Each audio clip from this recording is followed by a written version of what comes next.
Puis c'est sûr qu'il y aura toujours un pincement. Moi, la plus grande paix que j'ai faite dans ma vie, c'est être content pour le succès de quelqu'un d'autre. Mais quand tu commences, c'est tough parce que c'est une jungle. Tu te bats pour ta place, tu montes pour monter dans le palmarès. Moi, j'ai pris le chemin différent de tout le monde. Tu sais, je suis arrivé... Tu sais, moi, j'étais le seul à l'époque, tu sais, qui avait un style quand même assez osé. Ouais. Tu sais, Pete est arrivé... Là, ouais, c'est ça. Pete est arrivé quelques années plus tard. Mike, GF, ces trois-là sont arrivés comme après moi. Puis en batch aussi, je pense que ça allait aider, qu'il y était plusieurs. Ouais.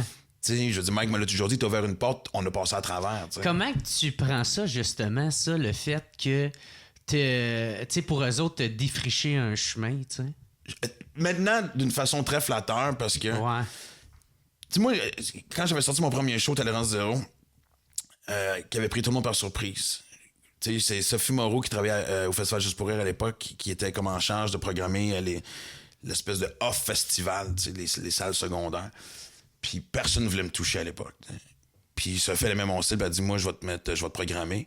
Il m'avait mis au studio, au Cabaret Juste pour rire, en fait. Ouais. Une des salles les plus mythiques. Tu parles à n'importe quel humoriste, c'était notre salle préférée. Ouais, on l'entend souvent. Exact. Même dans ton livre, tu sais, t'en parles souvent. Puis moi, je passais à 11h le soir. Et dans le temps de le dire, c'était sold out. Puis ça a été de Talk of the Town, ça a été la révélation. J'avais été révélation au festival cette année-là, mais ça avait pris tout le monde par surprise.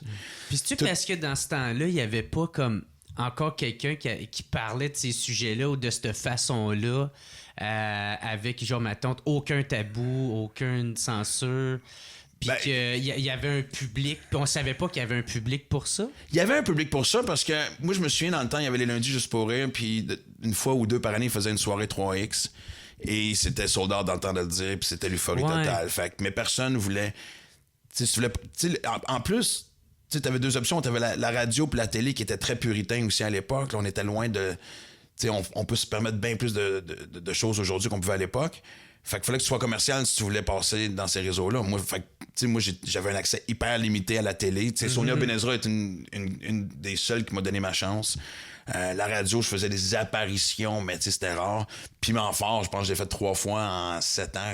Puis j'ai des chums qui le faisaient 7 fois par année. Tu sais, même puis... Piment fort, c'était... Exact. C'était pourtant, pas assez on s'entend. Mais je pense que c'est plus parce que Normand m'aimait pas à l'époque, là, mais avec le temps, on est devenu chum. Mais...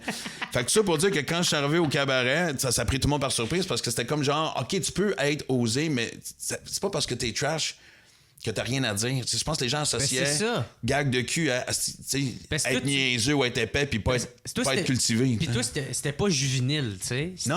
T'avais du contenu, tu touchais des sujets d'actualité puis qu'on parlait à l'époque. Ben, c'est parce que moi, tu sais, j'ai 5 one-man shows. Dans les 5 shows, il y a un bout qui parle de cul, tu sais. Ouais. Mais c'est d'un 10 minutes sur 1h30. Fait que des fois, ça me faisait chier d'être un peu prisonnier de cette image-là quand je faisais... Je parle pas de cul pendant 1h30. Moi-même, je trouverais ça plate. C'est ta façon de le livrer qui est plus trash? En fait, parce que... Mais moi, j'ai toujours écrit d'une façon où si je parle de masturbation ou peu importe d'une relation sexuelle que j'ai eu ou peu importe, j'en parle de façon où les gens peuvent se reconnaître. Tu sais, c'est pas assez exagéré ou... trash, pour reprendre l'expression que les gens font ouf, ok, c'est rough. Non, tu vas te reconnaître dans ce que je dis. Fait puis les critiques ont été hallucinantes. Fait que ça aussi, ça a beaucoup aidé à démystifier. Puis pour ce show-là, le premier. Cabaret, Puis je me souviens, Guillaume Lepage m'avait dit, il était venu voir le show. Puis il m'avait dit, il tripait au bout, mais il m'avait dit quelque chose que j'ai jamais oublié. Il dit, toi, tu vas ouvrir la porte, mais dis-toi une affaire. Il y a des bonnes chances que tu sois le dernier à passer à travers. Fait que quand Pete, puis Jeff, puis Mike sont arrivés, puis qu'ils ont éclaté, puis que j'ai voyé vendre des centaines de milliers de tickets, ça m'a fait chier en tabarnak longtemps. Ah ouais? Ouais, la phrase de Guy m'a hanté longtemps.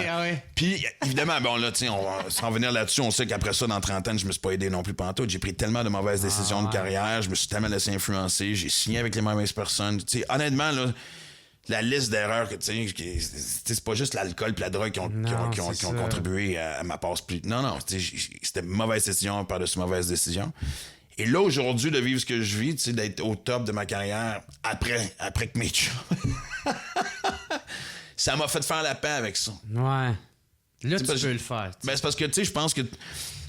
C'est à travers, justement, quand j'ai parlé de mes problèmes, quand tout le monde en parle, quand j'ai écrit le livre, quand j'ai fait mes chroniques dans le Journal de Montréal, les gens m'entendent à la radio tous les jours. J'ai l'impression que ça a pris 20 ans pour que les gens apprennent à connaître c'est qui vraiment Maxime Martin. Ouais. Ça m'a pris du temps avant d'être le vrai Maxime Martin aussi, mais ça a pris du temps avant que les gens fassent « Ah, OK! » Et je trouve ça le fun parce que même à mon âge, Puis, tu sais, ça fait quand même 30 ans que je fais ça. J'ai encore du monde que je convertis, du monde qui me dit « Hey, il y a un bout de temps, tu sais, j'étais pas un grand fan de ce que tu faisais.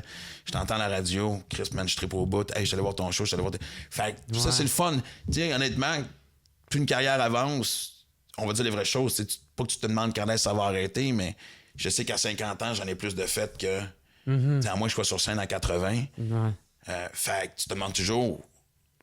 Tu sais, pas combien de temps qu'il me reste, mais... Fait que quand t'as ces nouveaux fans-là qui se greffent à toi, puis... Et pas juste ça, même quand tu vois que tu touches encore la nouvelle génération, ça rassure, puis ça motive, puis c'est le fun. Fait que ça te confirme aussi que ton discours est plus universel que tu penses.